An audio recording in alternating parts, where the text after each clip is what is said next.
Ha, Veancy may gustong sabihin, at Edo alam din pala niya? Ano kaya ito mga kalingap? Yan ang sama-sama nating aalamin mga kalingap. At paunawa atin po munang pakinggan ang istorya upang ating malaman ang nilalaman nito. At salamat po sa suporta, lalo na po kay Kuya Val Santos at Kalingap Rab. At sanay hindi nyo po makalimutan na mag-like sa video na ito. Hindi talaga makakalimutan ng Team Kalingap ang kanilang pagpunta ng Hong Kong lalo na doon sa lugar ng Disney. At talagang hindi binigo ng Team Kalingap ang kanilang tagahanga at lalo na ang ating mga taga-suporta ng Team Kalingap na walang iba kundi ang ating mga kababayan dong mga OFW mga Kalingap. At ipinakita talaga nila ang kanilang mainit na pagtanggap kina Kalingap Rab at Edo. At sa lahat ng kasamahan ng Team Kalingap, at sinabi pa ni Kalingap Rab na susunod na pupunta sila ng Hong Kong ay yung medyo matagal-tagal na. Siguro ay nasa mga 1 linggo para talagang mas ulit ang kanilang pagpunta doon.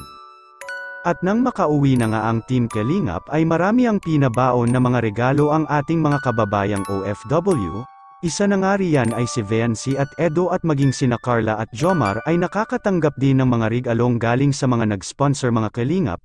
Alam naman natin na hindi sila binibigo ni Kalingap Rab sa kanilang kahilingan, na kahit papaano ay napapasaya sila kapag nakakapanood sila ng mga teleserye na ginawa ni Kalingap Rab. At Veancy may gusto sanang sabihin kay Edo. At Edo alam pala niya, makikita natin sa video. Yung isa lang nawawala eh. Yung isang pagmamahal.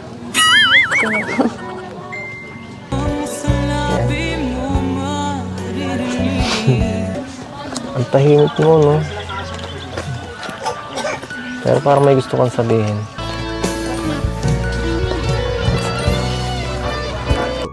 Bagamat hindi man masabi ni Veancy ang gusto niyang sabihin siguro.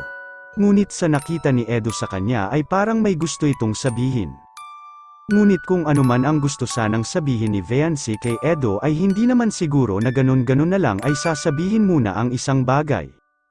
Lalo na nga si Veancy ay napakamahiyain niya, kaya siguro mas minabuti na lang niya wag na munang sabihin ito at baka naghihintay lang si Veancy sa tamang panahon. Subalit para kay Edo ay naging napakahalaga na para sa kanya si Veancy mga Kalingap, at ito ay sinabi po ni Edo mismo kay Veancy, at kung sana nga daw at gusto na rin ni Edo na sa susunod na makapunta sila ng ibang bansa ay sana nga daw ay makasama na niya si Veancy mga Kalingap. Ano po masasabi niyo mga Kalingap? At muli po marami pong salamat.